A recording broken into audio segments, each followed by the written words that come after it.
దేవుని కృపను బట్టి, దేవుని ప్రేమను బట్టి మరొక ఆదివారం నాడు దేవుని సన్నిధిలో ఆరాధించుటకును, ఆయన ఘనమైన నామమును మహిమపరచుటకును దేవుడు మనకిచ్చినటువంటి మంచి తరుణంలో గొప్ప గొప్ప కార్యాలు మనం చూస్తున్నాం.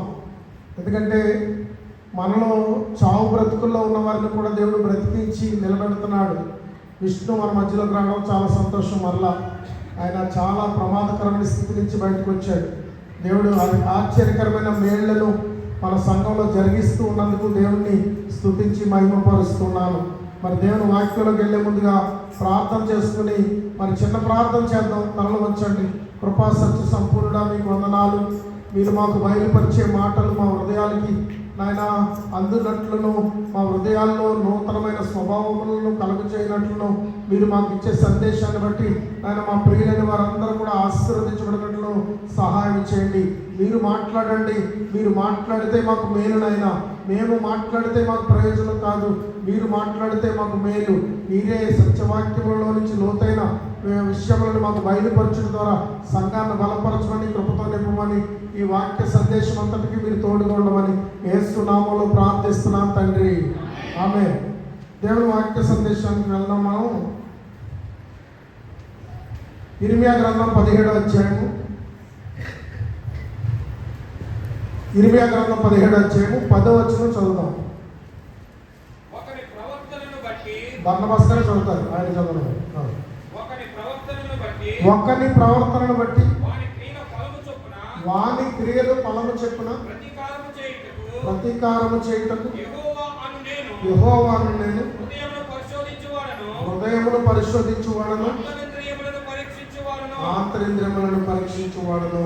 ఈ వాక్యాన్ని బట్టి మనం ఒక సందర్భాన్ని జ్ఞాపకం చేసుకోవాలి. మనుషుల హృదయాలు, తలంపులు ఎంతో భిన్నంగా ఉంటాయి.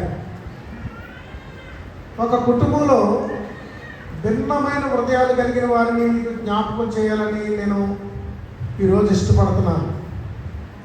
ఎందుకనంటే మరి కుటుంబాల్లో అన్నదమ్ముల మధ్యలో, అక్క చెల్లెల మధ్యలో, బంధుమిత్రుల మధ్యలో, అలాగే భార్యాభర్తల మధ్యలో ఎన్నో భేదాభిప్రాయాలు కలుగుతున్నాయి. కారణం ఏంటంటే ఇదిగో ప్రభు ఇక్కడ బయలుపరిచిన మాట ప్రవర్తన. ఒక్కని ప్రవర్తన బట్టి వాని క్రియల ఫలము చొప్పున ప్రతీకారము చేయుటకు యెహోవానగు నేను హృదయమును పరిశోధించు దేవుడును. ఏం పరిశోధిస్తాడంట ఆయన? హృదయాన్ని పరిశోధిస్తాడంట. గమనిస్తున్నారా? మరి అన్నిటికంటే ముఖ్యమైనది హృదయం. మనిషికి హృదయం చాలా ప్రాముఖ్యమైనది. ఈ హృదయాన్ని దేవుడు కోరుకుంటున్నాడు. హృదయాన్ని పరిశోధిస్తున్నాడు. హృదయాన్ని ఆయన పరిశోధిస్తున్నాడు. హృదయ పరిశోధకుడును, ఆంతరింద్రియములను పరిశీలించువాడును, పరీక్షించువాడును అని చెప్తా ఉన్నాడు. మరి ఒక కుటుంబ స్టోరీకి మనం వెళ్దాం. ఈరోజు ఆ కుటుంబంలో జరిగిన సందర్భాన్ని మరి మనం జ్ఞాపకం చేసుకుంటూ ఆదికాండం 37వ అధ్యాయము మొదటి నుంచి చూసినట్టయితే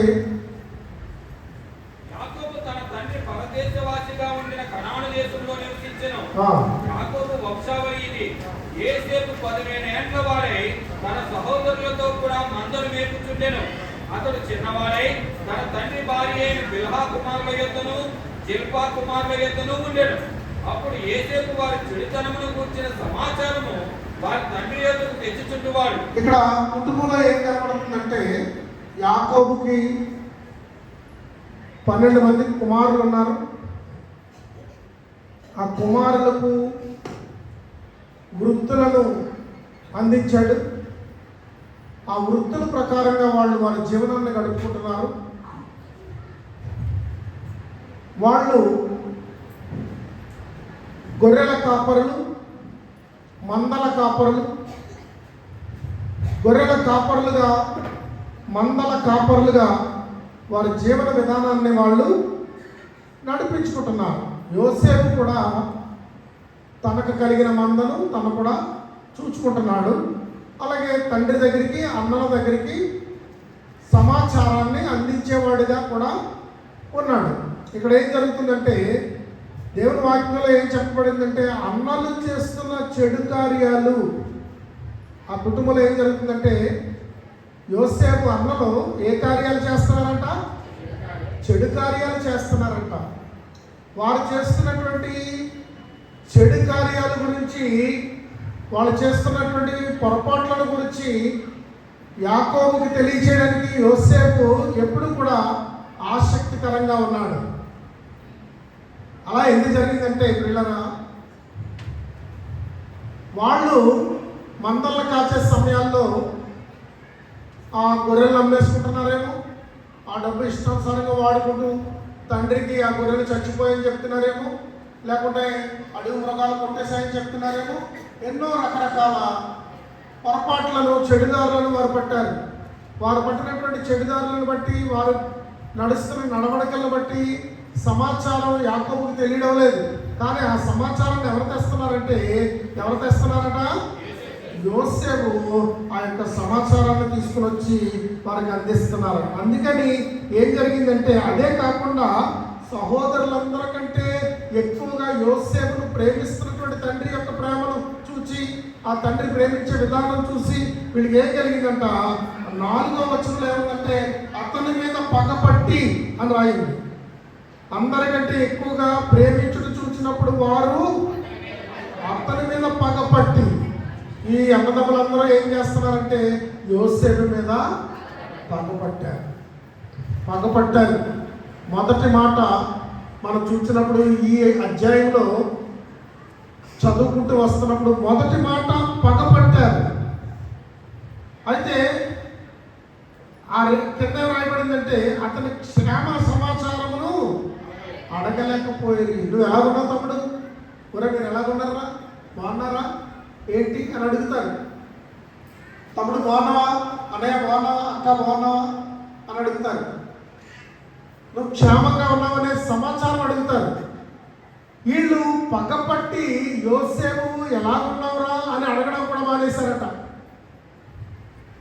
ప్రేమించడం మానేశారు, పగపట్టారు. ఎలా ఉన్నావు అనే మాట కూడా అడగడం మానేశారట.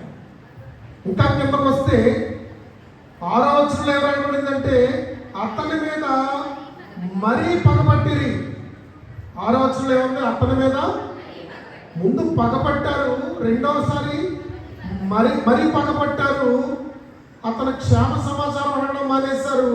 3వసారి కిందకు వస్తే 11వ వచనంలో 8వ వచనంలో మరింత పగపట్టిరి. అంటే రోజు రోజుకి వాళ్ళ పగ ఏమైపోతుంది? పెరిగిపోతుంది. రోజు రోజుకి వాళ్ళ పగ పెరిగిపోతుంది. వాళ్ళు పగను పెంచేసుకుంటున్నారు.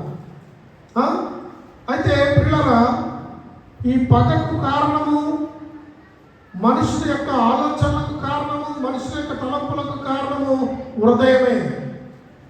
అన్నిటికీ కారణం ఏంటి? హృదయమే.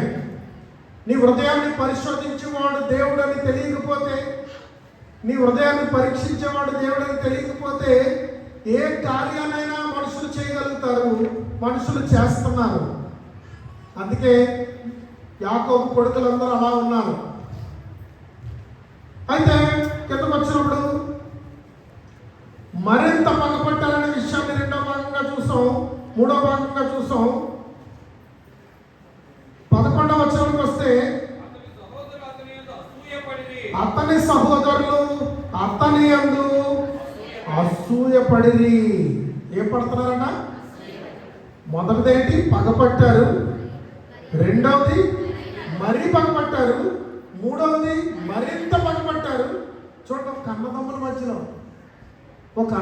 మధ్యలో సాటి తమ్ముడు మధ్యలో, తమ్ముడు కొరకు, అందరికంటే చిన్నోడు కొరకు పెద్దోళ్ళైనటువంటి యాకోబు సహోదరులు, యాకోబు అంటే భక్తిపరుడు, యాకోబు అంటే యెహోవా దేవుని యొక్క సంకల్పం నెరిగిన వాడు, యాకోబు అంటే ప్రార్థనాపరుడు మనకు తెలుసు. అలాంటి వారి కుమారులు ఏ రీతిగా ఉన్నారంటే పగపట్టారు, మరీ పగపట్టారు. మూడవదిగా మరింత పగపట్టారు. నాలుగవదిగా ఏం చేస్తున్నారు? అసూయ పడుతున్నారు. దీని అంతటికీ కారణం ఏంటంటే మత్తయి సువార్త 15 అధ్యాయము 19 చదువుదాం. అక్కడ యేసు ప్రభువు వారు చెప్తున్నారు కారణం. దురాలోచనలు, నరహత్యలు, వ్యభిచారములు, వేశ్యాగమనములు,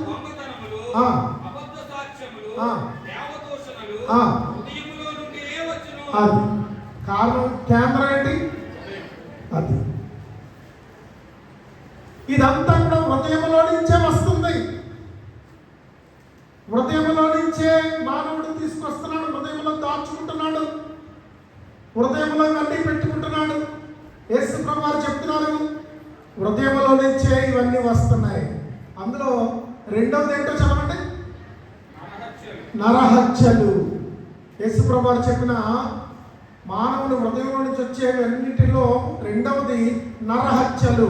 అందుకే వీళ్ళు ఏం పూనుకున్నారంటే యోసేపును చంపేద్దామని పూనుకున్నారు. 18 వచనం చదవండి. 37, 18 అతడు దగ్గరకు రాకమునుపు వారు దూరం నుండి అతను చూచి అతని చంపుటకు ఏం చేశారు? దురాలోచన చేశారు. మొదటిది పగపట్టారు, రెండవది మరీ పగపట్టారు, మూడవది మరింత పగపట్టారు, నాలుగవది అసూయపడ్డారు, ఐదవది దురాలోచన చేస్తున్నారు. దురాలోచన చేస్తున్నారు ఏమంటే వాడిని చంపేద్దాం. ఏంటి? సొంత తమ్ముడిని. మానవుడి హృదయాలోచనలు ఎంత భయంకరమైనదో మనకు కనిపిస్తా ఉంది. ఇక్కడ దురాలోచన చేశారు. 19, 20 వచనాలు చదవండి. అక్కడ వారు ఈ కలలు కనివాడు వచ్చుచున్నాడు, వీని చంపి ఇక్కడ ఉన్న ఒక గుట్టలో పారవేసి దుష్ట మృగము వీని తినివేసిందని చెప్పుదుము. ఏమంటున్నారు? దుష్ట మృగం తినేసిందని తండ్రితో చెప్తాం, వీడిని చంపి పారవేద్దాం. నరహత్య. ఎలాంటి భయంకరమైనటువంటి స్థితికి వారి దగ్గర చేరారు. ఒక ప్రార్థన పరుని కుమారులు, ఒక భక్తి పరుని కుమారులు. యాకోబుతో ఏమన్నా తెలుసా? దేవుడు నువ్వు అడుగుపెట్టి ప్రతి స్థలంలోనే నేను నీకు తోడై ఉంటానని చెప్పాడు. అలాంటి వ్యక్తితో దైవ దర్శనాలు చూసినటువంటి, దేవదూతల నిత్యం నుంచి ఎక్కుతూ దిగుతూ ఉన్నటువంటి మహా దర్శనాలు చూసినటువంటి వ్యక్తితో యొబ్బెకు రేవు దగ్గర దేవునితో పోరాడి గెలిచి ఇశ్రాయేలుగా మార్చబడినటువంటి వ్యక్తి బిడ్డలు ఈరోజు వాళ్ళ జీవిత స్థితులు ఎలా ఉన్నాయి? కారణం ఏంటంటే మార్కు సువార్త 7 అధ్యాయం 21 నుంచి 22 దాకా యేసు ప్రభువు మరొకసారి ఇక్కడ మార్కు సువార్తలో మాట్లాడుతూ ఉన్నారు. లోపల నుండి అనగా మనుషుల హృదయంలో నుండి దురాలోచనలు, నరహత్యలను, వ్యభిచారములను, లోభములను, చెడుతనములను, కృత్రిమమును, కామవికారమును, మత్సరమును, దేవదూషణయు, అహంభావమును, అవివేకమును వచ్చును. ఇవన్నీ కూడా హృదయంలో నుంచి, ఒక మనిషి హృదయంలో నుంచి బయటకు వస్తాయి అని చెప్తా ఉన్నాడు.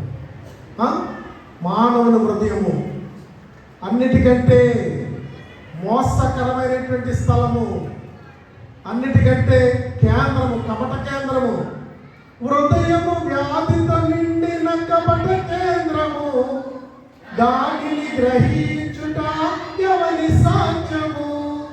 హృదయము వ్యాధితో నిండిన కపట కేంద్రము, దానిని గ్రహించుట ఎవని సాధ్యము? మనసు మర్మమెరిగిన దేవుడా, మనసు మార్చగలిగిన నిజ దేవుడా, మనసు మర్మమెరిగిన దేవుడా, మనసు మార్చగలిగిన నిజ దేవుడా, నా విధిని కోవెలగా తలచుకోవయ్యా, నా విధిని తెలుసుకోవయ్యా, నా మదిని కోవెలగా తలచుకోవయ్యా, నా హృదయని రారాజుగా నిలుచుకోవయ్యా, మనసున్న మంచి దేవా, నీ మనసును నాకిచ్చావా, మనసు మలినమైన నాకై మనిషిగా దిగి వచ్చావా,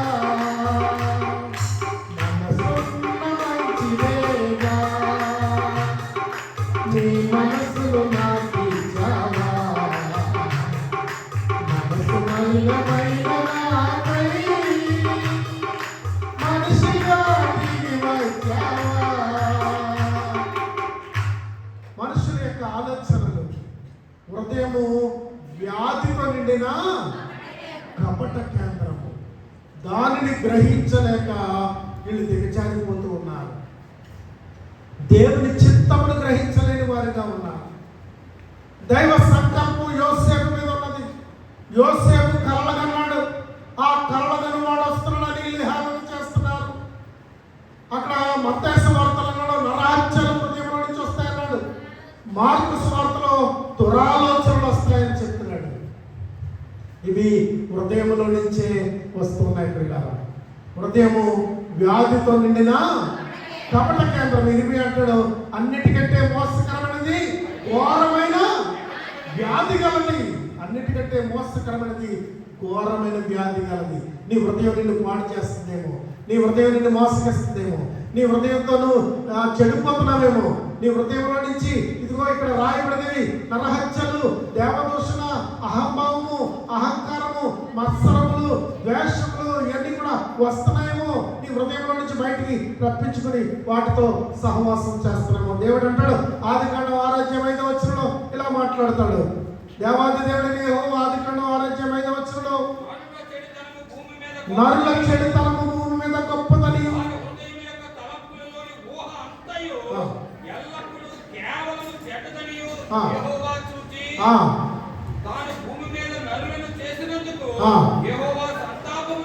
నరులను భూమి మీద చేసినందుకు బాధపడిన దేవుడు మనిషిగా దిగి వచ్చావా. మనిషిగా వస్తున్నాడు. ఎంత ప్రేమిస్తున్నాడు. మనుషులు భూమి మీద చేసినందుకు ఆదికాండం 6 ఆయన సంతాపం నొందాడు, బాధపడ్డాడు, నొచ్చుకున్నాడు. ఈ మనుషులను భూమి మీద నేను ఎందుకు చేశాను, నా స్వరూపము చెప్పిన ఈ మానవ జాతిని ఎందుకు సృష్టించాను? ఎందుకంటే నరుని హృదయము అది ఘోరమైన వ్యాధితో నిండిపోయింది. వారి ప్రవర్తన భూమి మీద చెడుతనంతో నిండిపోయింది. నరుల చెడుతనము భూమి మీద గొప్పదైపోయింది. యాకోబు కుటుంబంలో దురాలోచనలు, నరహత్యల వరకు వచ్చారు. ఇర్మియా గ్రంథం 16:12 చదవండి ఒకసారి. అక్కడ ఇర్మియా ప్రవక్త మాట్లాడుతున్నాడు. ఆలకించుడి,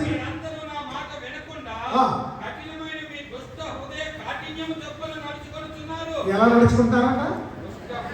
కఠినమైన మీ దుష్ట హృదయ కాఠిన్యము చొప్పున నడుచుకుంటున్నారు. ఈ అన్నలు ఏమైపోయారు? ఒక తమ్ముడిని చంపివేయడానికి సిద్ధపడ్డారు. చంపేసి దుష్ట మృగం తినేసిందని తండ్రితో చెప్పడానికి సిద్ధపడ్డారు. వచ్చాడు చొక్కా బలంగా లాగేశారు. అక్కడ 37 అధ్యాయంలో ఉంది. ఏం చేశారు? అతను అంగీని ఏం చేశారు? అతను విచిత్రమైన అంగీని తీసివేసేసి అతను పట్టుకుని ఏం చేశారు? ఒక గుంటలో త్రోసేశారు. చంపేసే ఉద్దేశంతోనే గుంటలో త్రోసేసి ఆ అంగీని ఏం చేశారో తెలుసా? తర్వాత తండ్రి దగ్గర తీసుకెళ్ళడానికి ఒక మేక పిల్లను కోసి ఆ అంగీని రక్తంలో ముంచి ఆ అంగీని సిద్ధపరిచి ఉంచారు తండ్రికి చూపించడానికి. దుష్ట మృగం కొట్టేసింది నీ కొడుకుని. ఎంత కపటం అండి! కపట కేంద్రం. హృదయము వ్యాధితో నిండిన కపట కేంద్రము, దానిని గ్రహించుట ఎవరి సాధ్యము. ఎంత కపట కేంద్రం, ఎంత కపటం! సొంత తమ్ముడి మీద ఎంత ద్వేషం! ఈ రోజున నీ చుట్టూ ఉన్నవాళ్ళు, నీ ఇరుగు పొరుగులు, నీ అన్నదమ్ములు, నీ అక్క చెల్లెళ్ళు ఎలాంటి హృదయం కలిగి ఉన్నారు? దేవుని ఆశ్రయించే నువ్వు ఎలాంటి హృదయంతో ఉన్నావు? ఈ రెండింటికి తేడా నేను చూపిస్తాను ప్రసంగం చివరికి వెళ్ళేసరికి. పిల్లల వాళ్ళు ఏం చేస్తున్నారంటే, ఒరే మళ్ళీ కొత్త ఆలోచన చేశారు. ఒరే వీడిని గుంటలో పడేస్తే మనకి ఏమొస్తుందిరా? ఏమి రావాలంట? లాభం కావాలంట. వీడికి ఏం కావాలంట? లాభం కావాలంట. వీడిని గుంటలో పడేస్తే మనకి ఏమొస్తుందిరా? గుంటలో పడేస్తే మనకి ఏమొస్తుందిరా? 23, 24 వచనంలో గుంటలో పడదొసేశారు. 26, 28 వెళ్ళేసరికి వాళ్ళు ఏం చేస్తున్నారంటే అక్కడ దురాలోచన చేసి చంపేయాలని తలంచి గుంటలో తోచిన వారు ఈ కుర్రోడిని యోసేపుని అమ్మేయడానికి ప్రయత్నిస్తున్నారు. ఐగుప్తు దేశానికి వ్యాపారస్తులు వస్తున్నారంట. త్రోవని వాళ్ళు ఐగుప్తు దేశం వెళ్తున్నారంట వ్యాపారం చేసుకునే వాళ్ళు. వాళ్ళకి ఏం చేశారు? అమ్మి వేశారు. ఇక్కడ గుట్టలో పడద్రోశారు, తర్వాత ఏం చేశారు? అమ్మేశారు. ఎంతకు అమ్మేశారు? 22వ వచనం చదవండి.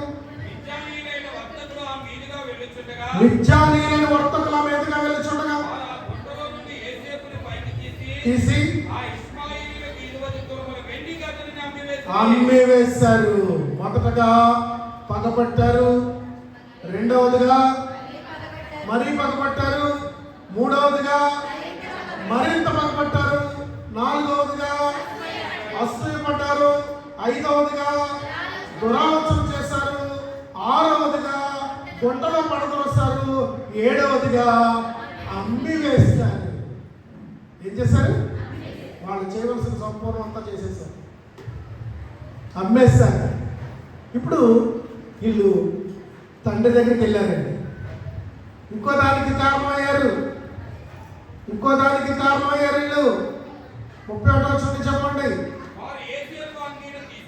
వారు యోసేపు అంగీని తీసుకొని ఒక మేక పిల్లను చంపి దాని రక్తంలో అంగీని ముంచి విచిత్రమైన నిలువుట అంగీని పంపగా ఆ. వారు తండ్రి యొద్దకు దానిని తెచ్చి ఆ. ఇది మాకు దొరికెను, ఇది నీ కుమారుని అంగీ అవునో కాదో గుర్తుపట్టమని చెప్పిరి. అబ్బా, ఎంత ఎలా ఉందండి విషయం! ఎంత ఘోరమైన అబద్ధం! హృదయం ఎంత మోసకరమైంది!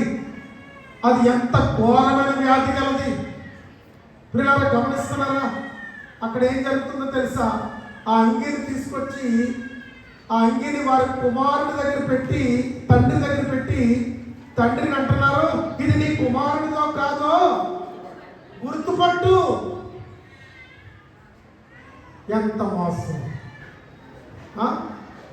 వాళ్ళు ఎంత ఘోరమైనటువంటి స్థితిలో వారు మార్చబడ్డారు.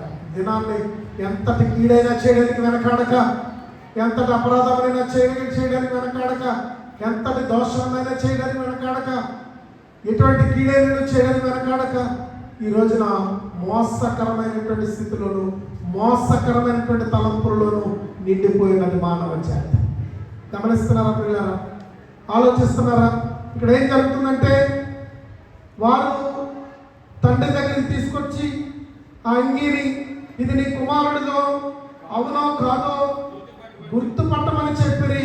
అతడు దాన్ని గుర్తుపట్టి ఈ అంగీ నా కుమారుడిదే, ఆ దుష్టమృగము వానిని తినివేసెను, ఈ అంగీ నా కుమారుడిదే, దుష్టమృగము వానిని తినివేసెను, దుష్ట మృగము వారిని తినివేసెను, యోసేపు నిశ్చయముగా చేర్చబడిననెను, యోసేపు నిశ్చయముగా చేర్చబడిననెను. యాకోబు తన బట్టలు చింపుకొని యాకోబు తన బట్టలు చింపుకొని కడుపున గోనెపట్ట కట్టుకొని గోనెబట్ట కట్టుకొని అనేక దినములు తన కుమారుని నిమిత్తం అంగలార్చుచుండగా ఇదేనికి కారణమయ్యారు? కడుపును పుట్టిన కుమారులు తండ్రి అంగలార్పుకు కారణమయ్యారు. పిల్లరా, ఈరోజు ఏ స్థితిలో ఉంటున్నామో కుమారుడిగా, ఏ స్థితిలో ఉంటున్నామో కుమార్తెగా, ఇదిగో ఈ కుమారులు ఏం చేశారో తెలుసా? ఒక్కొక్క కొడుకుని కనుకొని ఒక్కొక్క కొడుక్కి చాలా ఆనందించి, ఒక్కొక్క కొడుక్కి బలు అర్పించి, ఒక్కొక్క కొడుకుని బట్టి యెహోవాను స్తుతించినటువంటి యాకోబు అంగలార్చి ఏడుస్తున్నాడు. కారణం ఏంటంటే, తన కొడుకులు ఘోరమైనటువంటి మోసాన్ని తలపెట్టారు. ఆ తండ్రికి అంగలార్పును కలగజేశారు. అది 8వది. అంగలార్పును కలగజేసిన స్థితి 8వది మనం చూస్తున్నాం. అయితే దేవుడు ఎలాంటి వాడు? ఆయన సంకల్పము యోసేపు పట్ల ఎలా ఉంది? ఆయన సంకల్పము యోసేపు విషయంలో ఏది బయలుపరచాడో అది జరిగించుటకు దేవుడు సిద్ధంగా ఉన్నాడు. అది చూసినట్లయితే 39వ అధ్యాయం 2వ వచనం చదువుదాం. యెహోవా యోసేపునకు తోడైండెను కనుక, చూడండి ఇక్కడ ఎంత బాగా చెప్తున్నాడు. యెహోవా యోసేపునకు ఆ తోడైండెను కనుక ఎవరెవరు వదిలేశారు? ఇప్పుడు అన్నదమ్ములు వదిలేశారు, తండ్రిని దూరం చేశారు, అమ్మి వేశారు, పగపట్టారు, మరింత పగపట్టారు, అసూయ కలిగి అసూయంతా అడిగి చూపించారు, దురాలోచన చేశారు, చంపేదాన్ని ట్రై చేశారు, గుంటలో త్రోసేశారు. ఎన్నో. ఈ దినాన్ని ప్రియ సహోదరుడా, నీ జీవితంలో కూడా మోసం చేయటకు, నిన్ను పాడు చేయటకు, నిన్ను నాశనం చేయటకు, నిన్ను కృంగదీయటకు, నీ స్థితిని చెరిపివేయటకు ప్రయత్నిస్తున్న వారు అనేకులు ఉండొచ్చు. అపవాది చేత ప్రేరేపించబడి బ్రతుకులను నాశనం చేసేవాళ్ళు అనేకులు ఈ లోకంలో ఉండొచ్చు. కుటుంబాలను కూలద్రోసే వాళ్ళు అనేకులు ఈ లోకంలో ఉండొచ్చు. కానీ యెహోవా నీకు తోడుగా ఉంటే, యెహోవా నీకు తోడుగా ఉంటే, యోసేపుకి అందరూ దూరమైన ఎవరి దగ్గరగా ఉన్నారు? అందరూ దూరమైన ఎవరి దగ్గరగా ఉన్నారు? యెహోవా. మళ్ళీ చదవండి మాట. యెహోవా యోసేపునకు తోడైండెను గనుక అతను వర్ధిల్లుచు. ఎక్కడున్నాడు? చూడండి 39:5 చదవండి. ఇంటి మీద తన కలిగినదంతటి మీద అతనిని విచారణకర్తగా నియమించిన కాలం మొదలుకొని యోసేపు నిమిత్తము దేవుని స్తోత్రం. యాకోబు బిడ్డలను బట్టి యాకోబు ఆశీర్వదించబడలేదు, యోసేపుని బట్టి ఐగుప్తుడు ఆశీర్వదించబడుతున్నాడు. నువ్వు దైవనీతి కలిగినట్లయితే, దైవ జ్ఞానం కలిగినట్లయితే, ఎన్ని శ్రమలైన నువ్వు అనుభవిస్తున్నట్లయితే, ఎన్ని కష్టాలను నువ్వు అనుభవిస్తున్నట్లయితే, నువ్వు అనుభవించే స్థితిలో నువ్వు ఓర్పు సహనం కలిగి దేవునికి నువ్వు అప్పగించుకుంటే యెహోవా నీకు తోడై ఉంటాడు, నిన్ను ఆశీర్వదిస్తాడు. దేవునికి మహిమ కలిగిన గాక. యెహోవా నీకు తోడై ఉంటాడు, ఆయన నిన్ను ఆశీర్వదిస్తాడు. కనుక ఇప్పుడు ఏ పరిస్థితి కనబడుతుందంటే, పోతీఫర్ ఇంటిలో అంత అభివృద్ధి కనబడుతుంది, అంత ఆశీర్వాదం కనబడుతుంది, అంత దీవెన కనబడుతుంది. కనుక పిల్లరా, హృదయ పరిశోధకుడు దేవుడనే సంగతి మర్చిపోయారు. హృదయాన్ని పరిశీలన చేసేవాడు దేవుడనే సంగతి మర్చిపోయారు. హృదయంలో తలంపులు చెడ్డవి, ఆలోచనలు చెడ్డవి, ఉద్దేశములు చెడ్డవి, హృదయం నుంచి బయటకు వచ్చేవన్నీ కూడా చెడ్డవే. దేవుడు మనుషులను భూమి చేసినందుకు హృదయంలో వచ్చుకుని బాధపడుతున్నాడు, ఎందుకు ఈ మనుషులను సృష్టించానా అని. యాకోబు కొడుకులందరూ దారి తప్పిపోయారు, దారి తొలగిపోయారు. వారి తండ్రికి కానీ తోబుట్టుకు కానీ ఏ విధమైన న్యాయము చేయలేదు. దేవుడిని విడవక విడనాడక వెంటాడి వెంబడించి ఎన్ని శ్రమలైనా, ఎన్ని కష్టాలైనా, ఎన్ని శోధనలైనా భరించిన యోసేపు ఈ రోజు దేవుడు తోడైన బట్టి ఆశీర్వదించబడ్డాడు. యోసేపు చుట్టూ ఉన్న వారు కూడా ఆశీర్వదించబడ్డారు. దేవుడికి మహిమ కలుగును గాక. ఇప్పుడు చూద్దాం ఇంకా ముందుకు వస్తే 39:6 చదవండి. అతడు తనకు కలిగినదంతయు యోసేపు చేతికి అప్పగించి ఆహారము తినుట తప్ప తనకేమి ఉన్నదో ఏమి లేదో విచారించిన వాడు కాడు. యోసేపు రూపవంతుడు సుందరుడై ఉండెను. ఎలాగైపోడట? కోట నుంచి అందంగా వస్తున్నారండి. ఒక 20 ఏళ్ళ క్రితం కోటికి వెళ్ళినామని చూసాను నేను. ఆవిడ మొన్న వస్తే నాకు పెళ్ళైన కొత్తలో మా ఆవిడ తీసుకుని ఆవిడ ఇంటికి వెళ్ళినప్పుడు ఎలా ఉందో ఇప్పుడు బయట నుంచి వచ్చాక అలాగే ఉంది. అదే అందం, అదే రూపం, అదే పోలిక.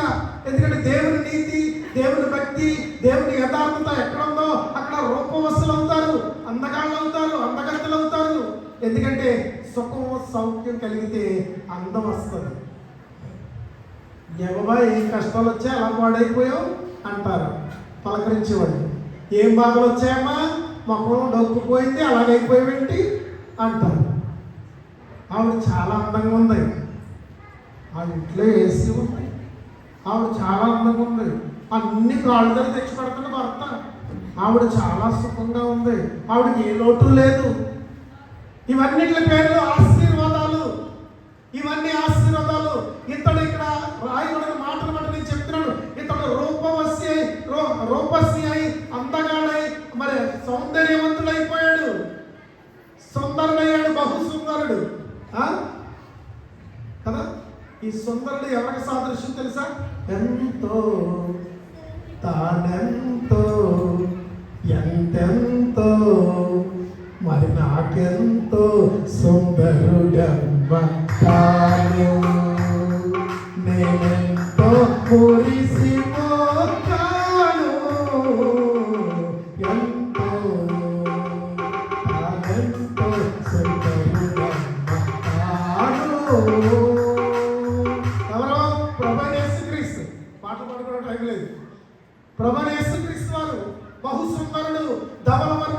రత్నవర్ణుడు కోటీశ్వరుల కాంతులలో నివాసము చేసే రూపశ్రీ గొప్ప అందగాడు ఆయన గురించి చెప్పుడు అనమాట. ఈ రోజు దేవుడు తోడున్నందుకు, దేవుడు ఆదరిస్తున్నందుకు, దేవుడు ఆశీర్వదిస్తున్నందుకు యోసేపు కూడా అందగాడైపోయాడు, సుందరుడైపోయాడు. అదే రాయబడింది. మరొకసారి చదవండి మాట. సుందరుడును రూపవంతుడనై ఉండెను. అతని ఆశీర్వాదాన్ని అతనికి ఇచ్చాడు, అతన్ని ఆశీర్వదించాడు, అతను బలపరిచాడు, అతను దీవించాడు, అతని ఇంటిని దీవించాడు, అతని ఇంటి వారిని దీవించాడు, అతన్ని సుందరుడిగా తీర్చిదిద్దాడు. ఒక్కనాడు ఏం జరిగిందంటే 42:3 చదవండి. 42:3 ఐగుప్తులో కానాన్లో భయంకర కరువు వచ్చింది. కరువు వస్తే యాకోబు పిల్లలు, ఆ కొడుకులు, పిల్లలు, కోడళ్ళందరూ కరువుతో పక్కపక్కలాడిపోతున్నారు. కరువు సమయం సంభవించింది. ఐగుప్తు దేశంలో యోసేపు ఉన్నత స్థితికి ఎదిగిపోయాడు, ధనాగారం మీద అధికారి అయిపోయాడు, సంపన్నుడైపోయాడు. దేవుడు అతను తోడుండబట్టి, దేవుడు అతను ఆశీర్వదించబట్టి అతని స్థితి ఉన్నత స్థాయికి ఎదిగిపోయింది, ఉన్నత శిఖరాలకు ఎదిగిపోయాడు. ఐగుప్తు దేశంలో సమస్తము మీద అధికారి అయి, ధాన్యము మీద, ఆహారం మీద అధిపతి అయి ఉన్నాడు. అలాంటి స్థితిలో 42వ అధ్యాయానికి వచ్చినప్పుడు 3వ వచనం చదువుదాం. యోసేపు 10 మంది అన్నలు ఐగుప్తులో ధాన్యము కొనబోయి. ఎక్కడికి వెళ్ళారు? ఎందుకు వచ్చారు? ధాన్యం కావాల్సి వచ్చింది. ఐగుప్తు దేశానికి వచ్చారు. వచ్చి ఎవరి ముందు నిలబడ్డారు? యోసేపు ముందు నిలబడ్డారు.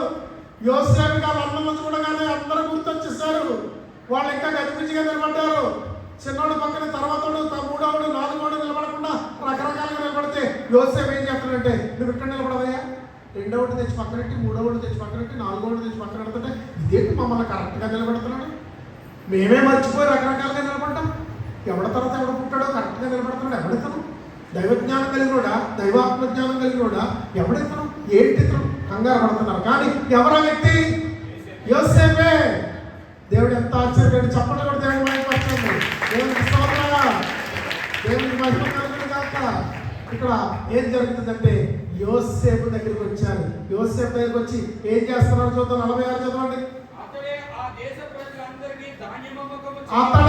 ఆ దేశ ప్రజలందరికీ ధాన్య అమ్మకము చేయు అధికారిగా ఉండెను. యోసేపు సహోదరులు వచ్చి మోకములు నేలను మోపి చమట కట్టండి. ఏమైందమ్మా? ఏమైంది? వచ్చారు. ఆ రోజు ఏమన్నారు? ఒరే కరడగానే వాడు వస్తున్నాడు రా, వీడికి మనం దమ్మ పెట్టినట్టు కాలు వస్తుందిరా, మనం కాళ్ళు మొక్కినట్టు కాలు వస్తుందిరా. వీడి మీద అసూయ పన్నారు, కక్ష పన్నారు, ద్వేషంతో, దురాలోచనలతో పగబట్టి, మరింత పగబట్టి పగను అంతకంతకు పెంచుకుని హత్య చేయటం సిద్ధపడి అమ్మివేశారు. ఈరోజైతే వాళ్ళకి తెలీదు. వాళ్ళు వచ్చి ఎవరి ముందు సాగిలపడ్డారు? యోసేపు ముందు ముఖములు నేలకు పెట్టి చదవండి.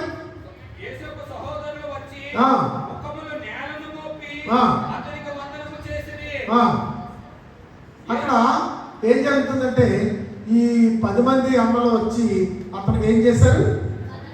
వందనము చేశారు. దేవుడు నిన్ను ఏ స్థాయిలో ఉంచుతున్నాడు అర్థమవుతుందా? నిన్ను ఏ స్థితిలో ఉంచుతున్నాడు అర్థమవుతుందా? 42:10 చదవండి.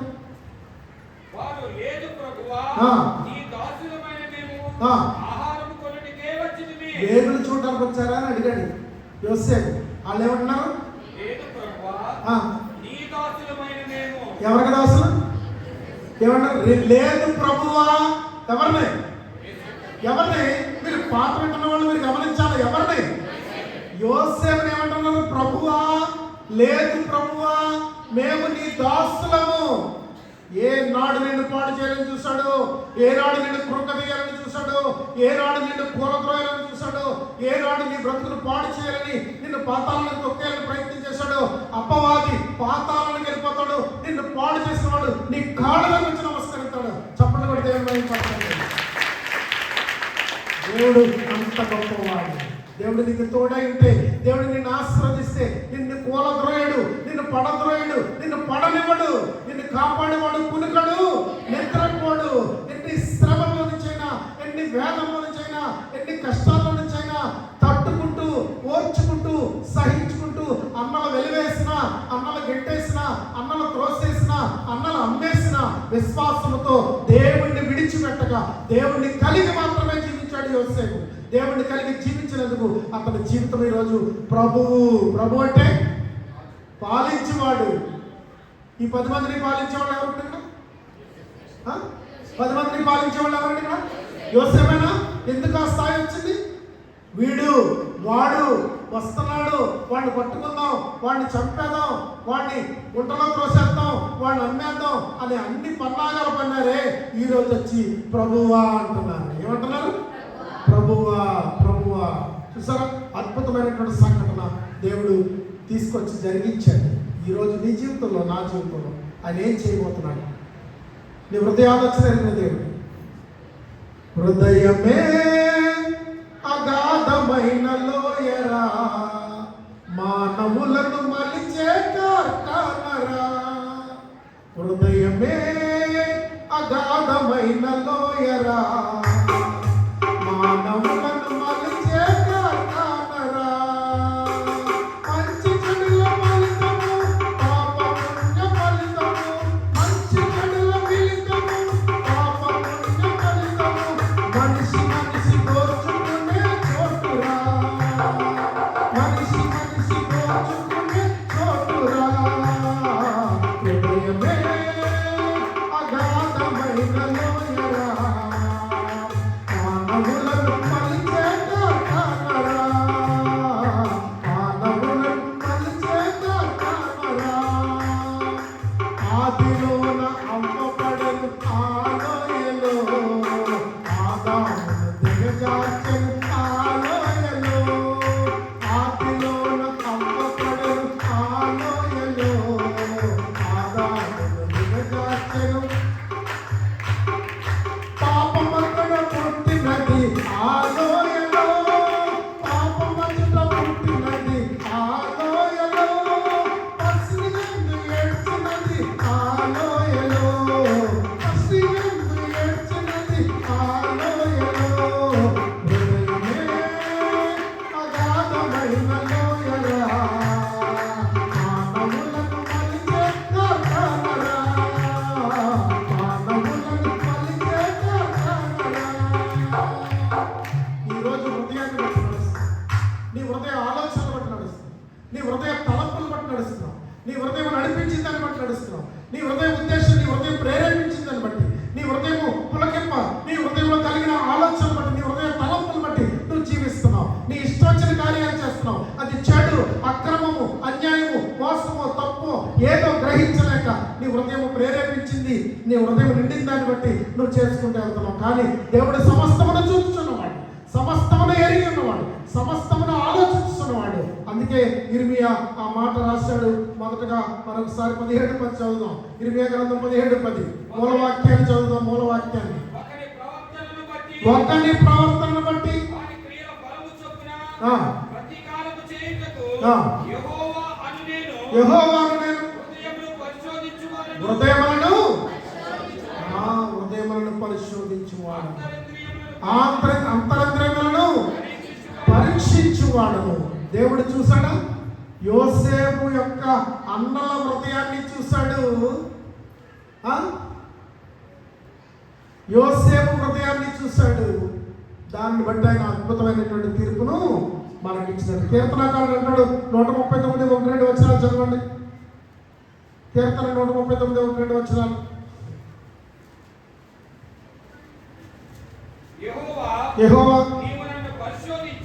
యెహోవా నీవు నన్ను పరిశోధించి తెలుసుకొని ఉన్నావు. నేను కూర్చుంట, నేను లేచుట నీకు తెలిసే ఉన్నది.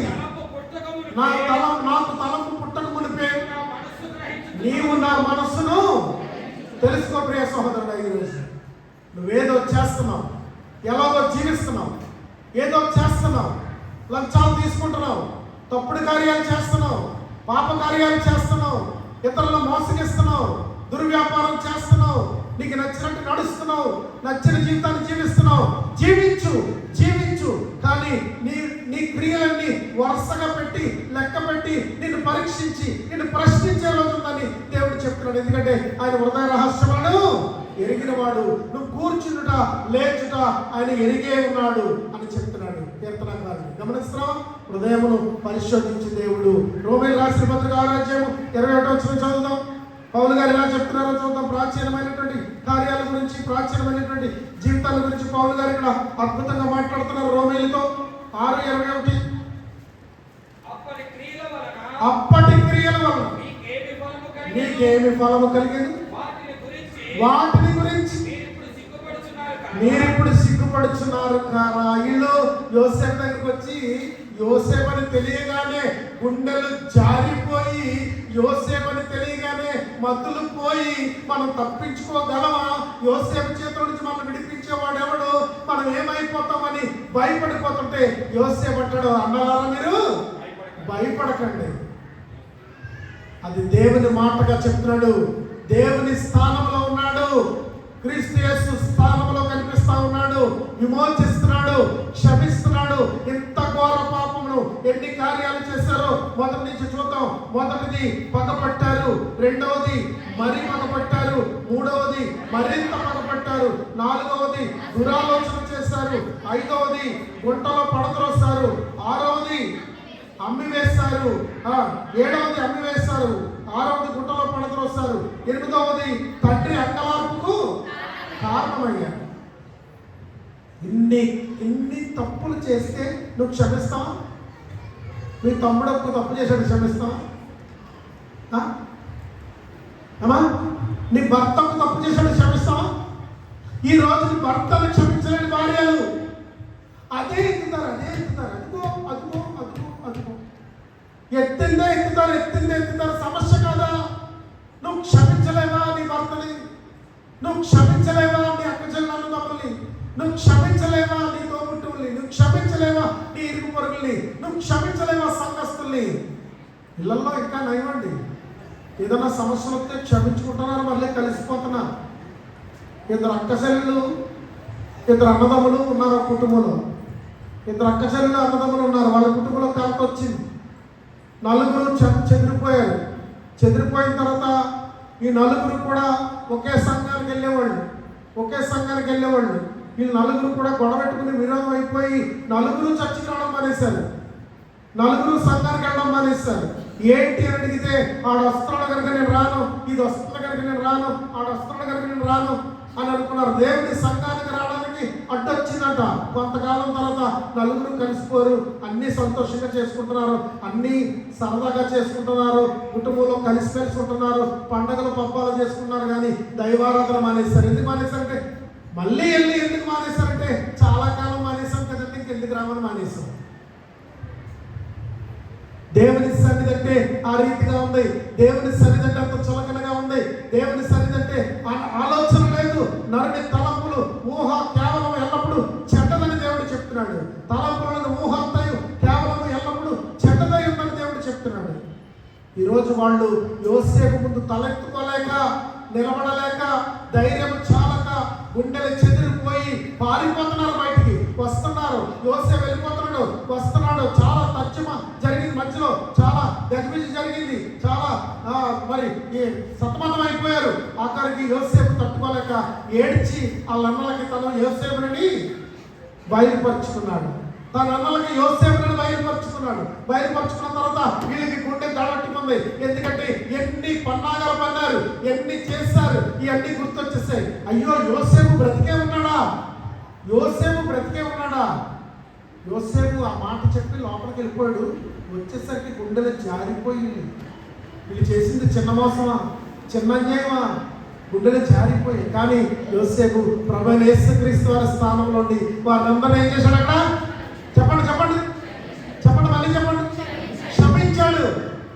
ఈరోజు నువ్వు చెప్తే ప్రభు ఆయన స్థానంలో ఉండి నిన్ను కూడా క్షమిస్తాడు. కనుక ఆయన యోసేపు ఏం చేశాడంటే వారి అన్నలందరినీ క్షమించాడు. ఇప్పుడు క్షమించిన తర్వాత పౌలు గారు అన్న మాట గుర్తొస్తుంది నాకు. క్షమించిన తర్వాత ప్రాచీన స్థితిలో చేసిన తప్పులకు వీళ్ళకి ఏం కలుగుతుంది అంటే మళ్ళీ చదవండి. రోమపత్రిక సిగ్గు కలుగుతుంది, సిగ్గుపడుతున్నారు. నీకు ఇష్టం వచ్చినట్టు జీవితం, విచ్చలవిడిగా జీవితం, మందిరానికి వస్తూ కూడా నీ ఇష్టం వచ్చిన పాపాలు చేస్తావు, ప్రభు వరలో పాల్పంచుకుంటూ కూడా నీ ఇష్టం వచ్చిన తప్పులు చేస్తావు. కానీ ఒకనొక రోజున నీ తప్పులు బయలుపరచబడినప్పుడు, నీ అపరాధములు నీకు గుర్తొచ్చినప్పుడు, నువ్వు పశ్చాత్తాపడి ప్రభు దగ్గర క్షమాపణ పొందినప్పుడు, నీ ప్రాచీన పొరపాట్ల గురించి, నీ ప్రాచీన క్రియల గురించి నీకు కలిగేది సిగ్గు తప్పమనేది లేదని పౌలు గారు చెప్తున్నాడు. సిగ్గు తప్ప. 2వ అధ్యాయం 6 నుంచి చదువుతాం రామపత్రిక. ఆయన ప్రతివానికి వాని క్రియల చొప్పున ప్రతిఫలం ఇచ్చును. ప్రతివానికి వారి క్రియల చొప్పున ప్రతిఫలం ఇచ్చును. ఈరోజు నువ్వు ఆలోచిస్తున్నావు లేదో, దేవుని వాక్యంలో చెప్తుంది వాని క్రియలని చెప్తున్నాడు. ఎవరి క్రియలు వారి వెంట వస్తాయి, ఎవరి పనులకు ప్రతిఫలం వాళ్ళు అనుభవిస్తారు. ఇష్టానుసారంగా జీవిస్తున్నావేమో, నీకు నచ్చినట్టు ప్రవర్తిస్తున్నావేమో, ఈ లోకంలో నన్ను అడ్డుకునే వారు లేరనుకుంటున్నావేమో, నన్ను ఎవరో ఆపలేరనుకుంటున్నావేమో, నా దగ్గర ధనం ఉంది, నా దగ్గర బలం ఉంది, నా దగ్గర జ్ఞానం ఉంది అనుకుంటున్నావేమో. ఈ రోజు సెల్ వాడుతున్న వాళ్ళు, వాళ్ళకి తెలిసిన టెక్నాలజీ ఎవరికీ తెలియదు. ఎన్ని రకాలుగా దాన్ని యూజ్ చేస్తున్నారో, ఎన్ని రకాలుగా దాన్ని ఉపయోగిస్తున్నారో ఆలోచించలేము. చిన్న కుర్రోళ్ళు, చిన్న వయసు ఉన్నవాళ్ళు ఎన్నో విధాలుగా దాంట్లో ప్రవర్తిస్తున్నారు, తప్పుడు దారి పడుతున్నారు. కానీ నీ క్రియలను బట్టి, నీ కార్యాలను బట్టి దేవుడు నిన్ను అడుగుతాడు, లెక్క అడుగుతాడని పౌలు గారు అక్కడ చెప్తా ఉన్నాడు. మరొకసారి చదవండి మాట. దేవుడు అప్పటి 2:6-8 ఆయన ప్రతివానికి వాని క్రియల చొప్పున ప్రతిఫలం ఇచ్చును. ఎందుకు చదువుతున్నా ఈరోజు ఏడిపిస్తున్నావా అమ్మ నాన్నని, గాయపరుస్తున్నావా అక్క చెల్లెల్ని, బాధపడుతున్నావా దైవజనాన్ని, నీ క్రియల ప్రతిఫలం నువ్వు కూడా అనుభవించి నువ్వు బాధపడి ఏడ్చే రోజు నీకు ఉంటది దివ్యంగానే. ఎందుకంటే ఏమి విత్తుతాడో ఆ పంట కోస్తాడు, ఏమి విత్తుతావో ఆ పంట నువ్వు కోస్తావు. ఎందుకంటే నువ్వు ఏడిపిస్తున్నావు కనుక ఏడుస్తావు, బాధపడుతున్నావు కనుక బాధపడతావు, దుఃఖపడుతున్నావు కనుక దుఃఖపడతావు. ఎందుకంటే నువ్వు ఏదైతే విత్తుతున్నావో అదే నువ్వు కోస్తావని వాక్యం చెప్తా ఉంది. ఇది నా నచ్చిన దాన్ని, ఇష్టమైన దాన్ని, మనసుకైన దాన్ని చేసుకుంటూ వెళ్ళిపోతున్నారు. సేవకుడు ఎంత బాధపడతాడో, ఈ దైవ నియమం ఎంత బాధపడుతుందో, ఈ విధి విధానాలు ఎంత బాధపడతాయో, సంఘంలో ఈ అవమానమేమో, ఇలాంటి కార్యాల వల్ల నష్టమేమో అనే ఆలోచన కూడా చేయకుండా జరిగించుకుంటూ వెళ్ళిపోతున్నామే. మనకు నచ్చిందని మంచిదే జరుగుతుంది, దేవుడు దీవిస్తాడు, దేవుడు అభివృద్ధి పరుస్తాడు, చేస్తాడు. కానీ నీ క్రియలను బట్టి, నువ్వు చేసిన దాన్ని బట్టి, నువ్వు విత్తిన దాన్ని నువ్వే కొయ్యాలి. కోసే రోజు ఆ పంట నువ్వే కొయ్యాలి. కన్నీరు కార్చుచు విత్తువాడు సంతోషగానంతో పంట. తర్వాత మాట చదవండి. దాకా సత్క్రియను ఓపికగా చేయించు, మహిమను ఘనతను అక్షయతను వెతకు వారికి. అదిగో ఐగుప్తు దేశంలో ఉన్నతమైన పదవి యోసేపుకి వచ్చింది. అంత అత్యున్నతమైనటువంటి గొప్ప స్థితికి యోసేపు వెళ్ళింది. అది ఎలా కనబడుతుందంటే ఇక్కడ పౌలు గారు చెప్తున్నాడు. ఇక్కడ ఏమని చెప్తున్నాడంటే ఈయన ఇది అత్యున్నత స్థితికి మార్గదర్శకంగా చూపిస్తుంది. ఆ అక్షయతను వెతుకుతున్నావు, మహిమత్వాన్ని వెతుకుతున్నావు, పరిశుద్ధతను వెతుకుతున్నావు. అలా నువ్వు వెతుకుతున్నావు అంటే సత్క్రియను ఓపికతో జరిగిస్తున్నావు. సత్యమును ఓపికతో జరిగించాలా, సత్యవాక్యమును ఓపికతో అనుసరించాలి, సత్యవాక్యమును వెంబడించాలి, సత్యవాక్యాన్ని చదవాలి. సత్యమునకు స్తంభము సంఘము, సంఘములో సత్యమును జరిగించాలి. యోసేపును బట్టి మనం నేర్చుకున్నటువంటి, యోసేపు అన్నల బట్టి మనం నేర్చుకున్నటువంటి దినకాలపు పాఠమును దేవుడు మనకు బయలుపరుస్తున్నాడు. హృదయ రహస్యములను బయలుపరిచే దేవుడు. ఆ రోజు వచ్చింది, రానే వచ్చింది, కాలం దొరికింది, కాలం నడిచింది, ఆ రోజు వచ్చింది. యోసేపు అన్నలకు తగిన పాఠము జరిగింది. దేవుని సంకల్పం ఉంది, యోసేపులని గ్రహించారు. అప్పుడు యోసేపు అంటాడు, అన్నలారా మీరు నన్ను ఐగుప్తు దేశానికి పంపించలేదు, దేవుడే నన్ను ఐగుప్తు దేశానికి పంపించాడు. ఈ కరువు కాలాన్ని బట్టి, ఈ శ్రమ కాలాన్ని బట్టి నష్టం వస్తుందని దేవుడు నన్ను మీకంటే ముందుగా ఐగుప్తు దేశానికి పంపించాడు అని చెప్తాడు. ఎంత ఉత్తమమైన మాట, ఎంత అద్భుతమైన మాట యోసేపు నోటి నుంచి వచ్చింది. అలా చెప్పగానే వాళ్ళ మనోధైర్యాలు బలపడిపోయి, వీడు ఇంకా దేవుని యందు ఉన్నాడు రా, వీడు ఇంకా దేవుడితో ఉన్నాడు రా, ఇంకా దేవుడి గురించి ఆలోచిస్తున్నాడు రా. మనం పగపట్టినట్టు, మనం అసూయపడినట్టు, మనం గుట్టలో త్రోసేసినట్టు, మనం అమ్మేసినట్టు వీడు గుర్తులేదురా. వీడు దేవుడే ఐగుప్తు దేశానికి తీసుకొచ్చాడని వీడు తలస్తున్నాడు రా. ఎంత గొప్ప భాగ్యం! ఇప్పుడైనా పరితాపం రావాలా లేదా? ఇప్పుడైనా పశ్చాత్తాపం రావాలా లేదా?